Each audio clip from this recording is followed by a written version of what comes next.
In elementary school, I went to extended day, which for those unaware is basically after-school recess for kids who can't get picked up yet. Every half day at school, for some reason, the extended day program would bring in a DJ and we'd dance and play games, and it was amazing and almost like a fever dream, come to think of it. At every single one of these DJ parties, we would have a hula hoop competition, and it's safe to say that your boy's hula hoop KD was well above 3.0. And I'd go as far as to say that I was undefeated in at least 3rd and 4th grade. I would do cool tricks on them, and I could move it up and down my body with ease. As life went on, so did many things that were fun, including these hula hoop competitions, and while I still found myself hooping when given the chance, it wasn't the same.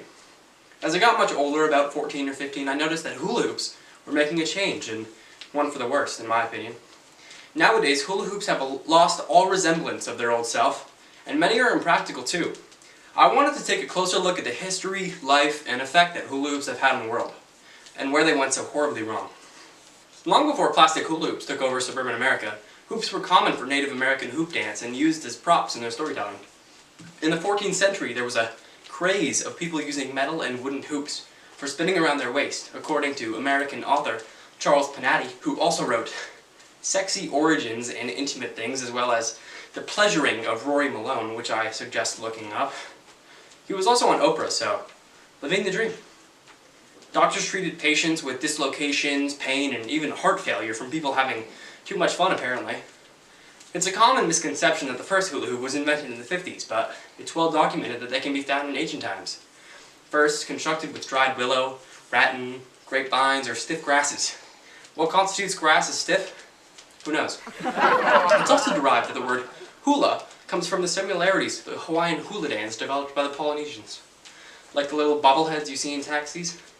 Hula hoops began their suburban debut when Joan Anderson brought a bamboo hoop and showed it to her husband, who showed it to Arthur Spud Mellon, who happened to own a large toy company. They agreed to split the profits 50-50, but cut out the Andersons and they got nothing.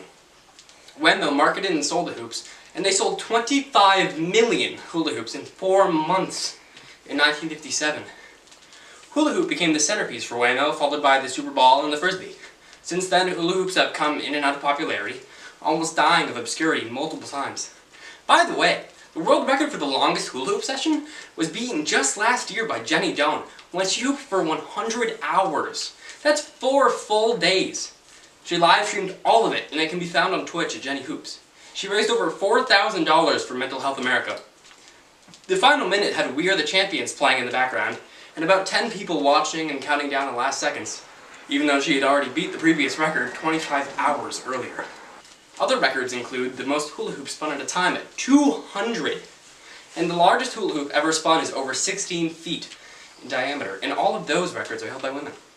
So what went wrong, might you ask? After all, hula hoops are in the National Toy Hall of Fame in Rochester, New York. But you could also say that's not much, since cardboard box and blanket are also inductees. Recently I've noticed that the hula hoop is trying to adapt with the changing times and the shorter attention spans of the younger generation, with flashing lights and sounds, and some even having uneven sides, completely ruining the weight distribution that makes hula hooping possible. They're too light, too flimsy. You could say they look atrocious, but beauty is in the eye of the beholder. They just suck. You know the balls inside the hula hoop that make those sounds and make it more uneven? They do nothing but add sound. That's it. They're just supposed to make noise. And probably add weight, since they removed a lot of the plastic, making it cheaper and less durable, and also just annoying to use. Hula hoops are no longer perfectly round, but nearly flat on the inside for some reason, and the thick walls have been replaced with paper-thin Starbucks coffee cup material covered in glitter or a picture of Olaf from Frozen.